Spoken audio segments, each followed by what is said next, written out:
This is the Canon 300D, also known as the Digital Rebel.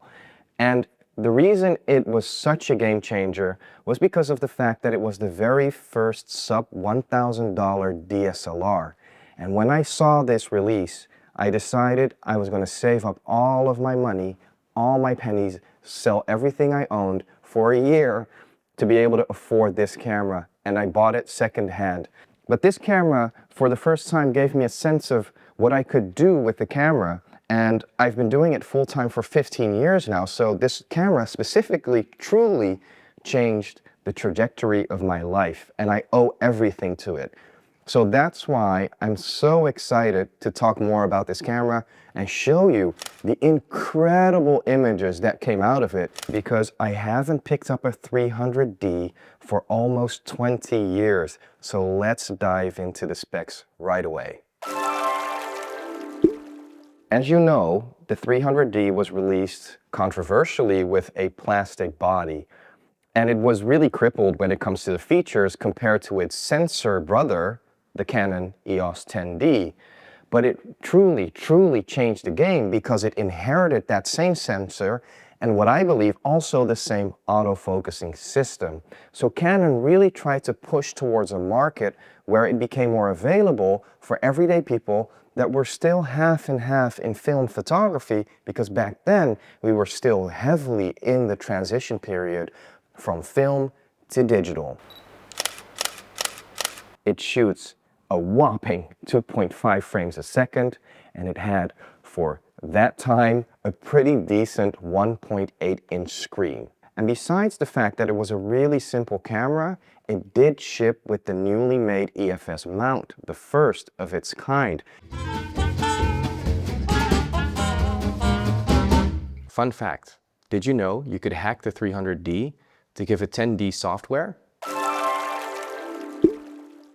This is just such a surprise to me that a camera of this age managed to give a look that way, right? Because to me, it felt really filmic. But I feel like in that transition from film to digital, that maybe Canon relied a little bit more on what we were used to from film, right? Because that was the holy grail of high quality photography, and there's a reason why we still love it so much today.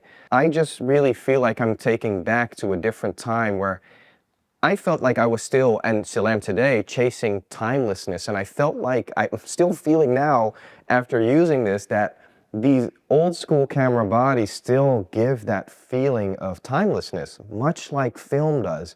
I don't know if that's nostalgia or just the way we looked at the world through cameras 20 years ago.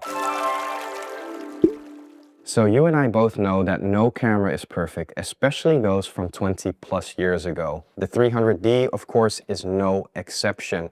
But let's talk about the positives first. That sensor has a look to it that I think is very closely tied to this generation of cameras. It's really, to me, unmatched when it comes to how it responds to editing and how it responds to light in general. And that may have to do with how technology was back then, but it's at least something that I'm seeing back very consistently and that I really enjoyed about the camera. And the other big positive for me is the full-size DSLR body. The 300D is the only in its range that has that full grip, because all of the generations after the 300D drastically reduced in size, probably to accommodate to this broader market, and also maybe to reduce production cost. So this 300D is quite unique in that aspect. But that's kind of where the positive ends. The autofocus is so-so. It's really hard to know in that smaller viewfinder to know if you really nailed focus. So double checking that is pretty necessary sometimes. But then we'll go straight into another negative of the camera that's challenging, is that the fact that it has that, back then decent, now not so much, 1.8-inch screen.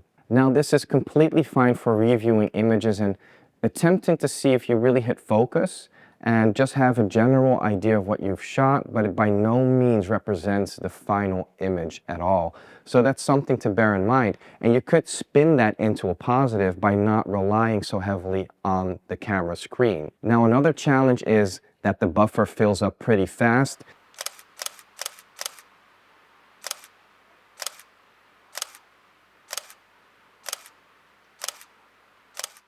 even at 2.5 frames a second, it fills up quite quickly, quicker than you expect. So that's something to be mindful of when you're using this camera. And last but not least, it takes compact flash memory cards, so make sure you have those on hand, and also make sure you have the right card reader for those. And that leads us to the last segment. Should you gas it up or pass it up? Well, my answer is pretty clear, right? I own it, so buy it. But when you're seriously considering the 300D as a nice camera to own and to have fun with, the only consideration you could make is, I want this sensor after seeing this video or after seeing other videos about it, and I'm not sure if I should get the 10D or the 300D, because the 10D does come a little bit better packaged with features, but the big downside there is the 10D is EF only. This has the EFS mount. That means that the lens selection for the 300D is quite big compared to the 10D. If I were to buy this camera or any EFS mount camera that's of age, I would just slap on the 18-35 1.8 from Sigma and be done with it, because that's a great all-round lens to use on bodies like this, and that's just not possible on the older EF mount bodies. There's of course the consideration to go a little bit more modern, the 20D, 30D, 40D even. I haven't tested those thoroughly yet, so I don't know how those sensors compare to the 300D. I do know that in this generation, they did look very differently because they were still comparatively underdeveloped and under-optimized, which makes them look so good. So basically, I'm saying, if you want it for 50 bucks, buy it.